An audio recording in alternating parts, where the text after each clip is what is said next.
길었던 겨울이 지나 여름과 함께 다시 돌아온 뮤지컬 하데스타운. 초연 당시 화려했던 캐스팅 라인업에 이어 젠더 프리 캐스팅까지 더해져 많은 주목을 받는 중인데요. 뮤지컬 하데스타운은 과연 어떤 작품일까요? 지금부터 함께 살펴보겠습니다. 본 공연의 기본 테마는 이미 고전의 영역에 있는 그리스 로마 신화 속에서 출발합니다. 작품은 신화 속 두 가지 이야기를 근현대적인 관점으로 해석해 만들었는데요.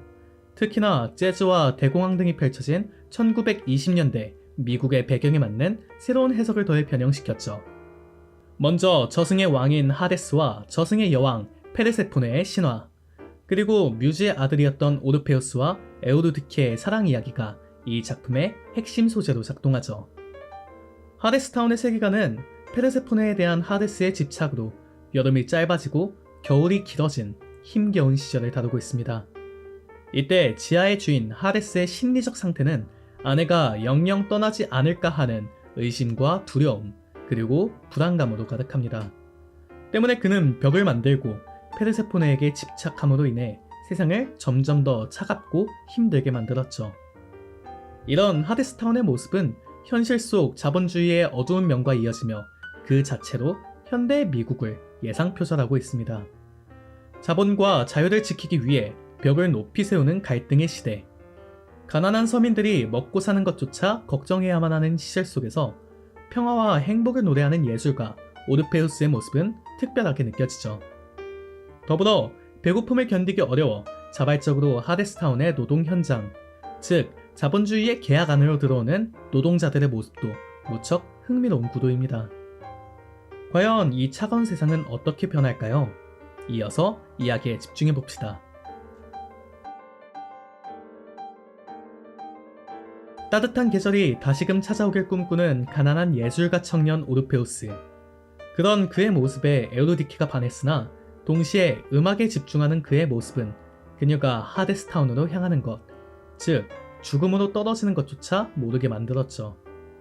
그녀를 찾기 위해 오르페우스는 죽음 너머 어둡고 깊은 땅에 도달합니다. 그런데 모두 알다시피 현실은 제법 차갑고 냉정한 법이죠. 그는 지하의 주인 하데스로 인해 현실의 장벽을 마주하며 좌절하기도 합니다.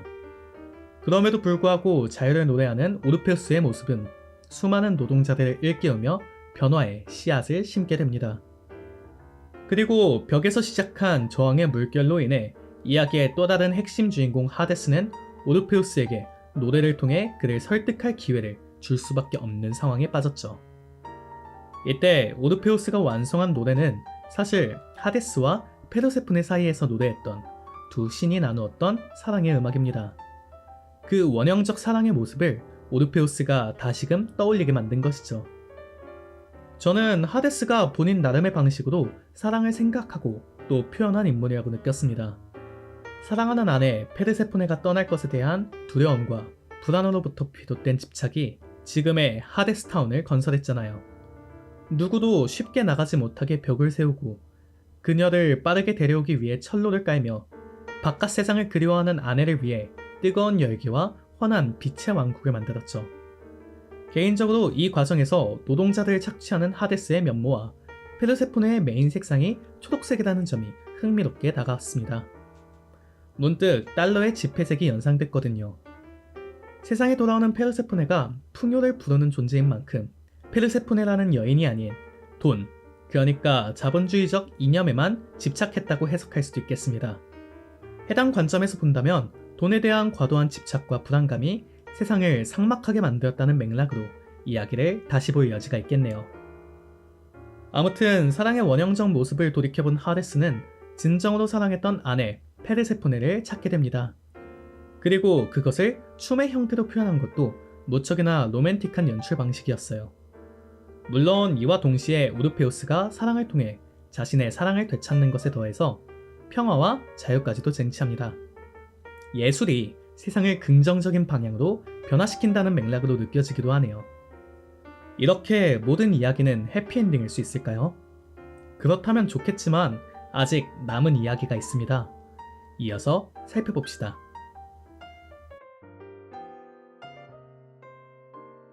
뮤지컬 하데스타운은 기본적으로 타임 루프문의 성격을 지니고 있습니다.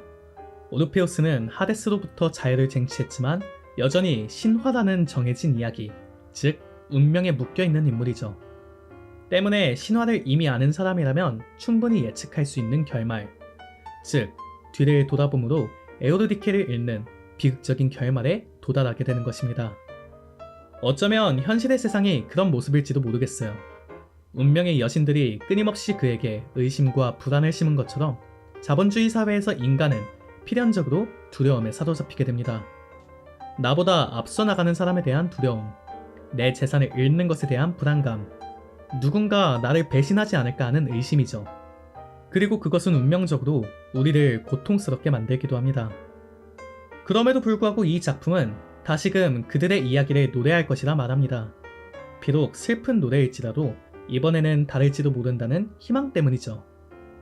어쩌면 이것이 작품 전반에 있어서 재즈라는 음악적 형식을 사용한 근본적인 이유가 될 수도 있을 것 같습니다. 같은 멜로디를 반복하면서도 하모니 등에서 변주가 이뤄지는 재즈 음악처럼 같은 이야기가 반복될 수 있더라도 어쩌면 아주 작은 변화의 희망이 남아있을 수 있으니까요. 저는 이 희망이 매우 중요하다고 생각합니다. 현실 세계를 살아가는 우리 또한 끊임없이 우리들의 머리를 휘저어 놓는 불안감을 벗어던지고 사랑을 찾아서 나아가야겠죠. 물론 우리에게 시간을 돌릴 수 있는 능력은 없습니다. 현실 세상에서는 게임처럼 특정 지점을 세이브했다가 로드할 수도, 모든 것을 리셋시키고 처음부터 다시 시작할 수도 없죠. 그럼에도 불구하고 우리는 현실에서 끊임없이 마주하는 의심과 불안의 시험을 벗어날 수 있도록 꾸준히 노력해야 하지 않을까요? 하데스와 페르세포네가 조금은 더 가까워진 것처럼 언젠가 세상에 따뜻한 봄이 찾아올 수 있을 것이라는 오르페우스의 꿈처럼, 그리고 이번에는 해피엔딩이 찾아올지도 모른다는 헤르메스의 노래처럼 우리들의 삶 또한 이 시련에서 자유로워지며 사랑이라는 이름으로 아름답게 완성된 마침표로 끝날 수도 있으니까요.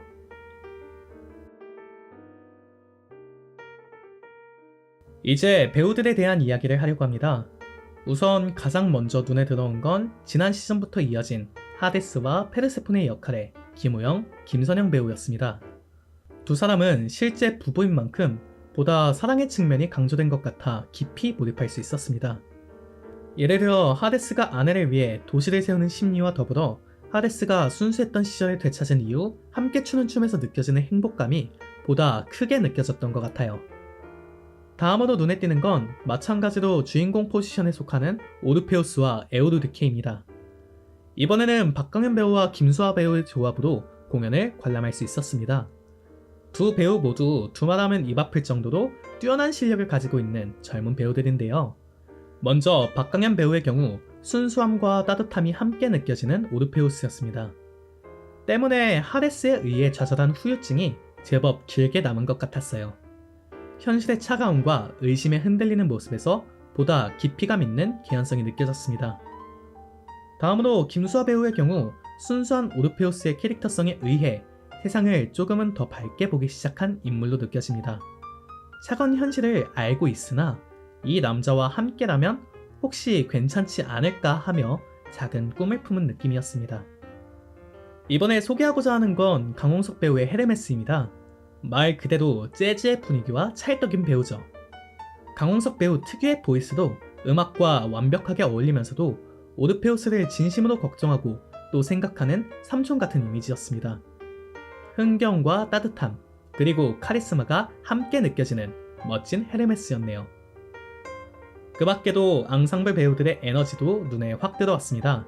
특히나 챈트 리프라이즈, 에픽 3, Wait for Me 리프라이즈로 이어지는 2막 중후반부 속 일련의 시퀀스에서 앙상블 배우들의 노래와 연기가 관객들의 감정선을 자극하는 데 일조하고 있어요. 더불어 때로는 얄밉고 때로는 흥겨운 운명의 여신들 또한 하데스 이상으로 인간과 관객들을 휘어잡으며 멋진 포스를 보여줬던 것 같네요. 마지막으로 재즈바의 밴드를 떠올리게 만드는 세션들의 놀라운 에너지도 빼놓을 수 없겠습니다. 무대 위에서 캐릭터들과 함께 호흡하며 이 멋진 이야기를 만들어가는 본 공연의 밴드 세션이 가진 에너지도 꼭 직접 느껴보길 권하고 싶네요.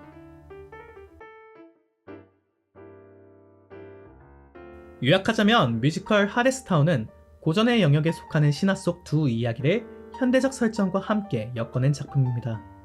이와 동시에 미국으로 대표되는 자본주의 사회에서 필연적으로 따라붙는 끝없는 불안감과 의심에서 벗어나 다시금 사랑과 화합의 과정을 통해 자유를 찾아내는 이야기를 다루죠.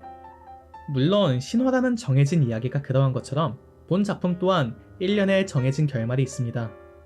그럼에도 불구하고 다시금 처음으로 돌아가는 독특한 내러티브 구조를 활용한 공연은 작품을 보는 관객들에게 하여금 일종의 희망과 삶의 방향성을 제시하고 있습니다. 그 자체로 너무나 높은 완성도가 아니었나 싶네요. 뮤지컬 하데스타운에 대한 제 평점은 10점입니다. 노래도 모든 대화가 진행되는 송스루 뮤지컬이기에 경우에 따라 공연의 흐름이 낯설 수도 있겠습니다. 그러나 정말 훌륭한 음악 덕분에 그런 한계가 충분히 극복 가능하다는 생각이 들어요. 실제로 초연 당시 아무런 정보 없이 이 공연을 처음 관람한 이후에 계속해서 넘버 리스트를 들었던 기억이 있습니다. 정말 좋은 음악의 힘이 가득한 공연이기에 개인적으로 정말 좋아하고 또 추천하고 싶습니다. 겨울을 끝내기 위해 얼마든지 다시 부를 사랑의 노래 라는 한 줄 평 또한 함께 남겨보고 싶습니다. 마지막으로 여담을 전하자면 이번 시즌 하데스타운과 관련해 젠더 프리 캐스팅 이야기도 많이 나오고 있습니다. 해외 공연에서는 이미 도입된 헤르메스의 젠더 프리 캐스팅이 최정원 배우를 통해 완성되자 정말 많은 관심을 받고 있죠. 만약 이 부분도 관심이 있으시다면 관람 이전에 참고하시면 좋을 것 같네요. 오늘의 리뷰는 여기서 마치고 다시 찾아오겠습니다. 시청해주셔서 감사합니다.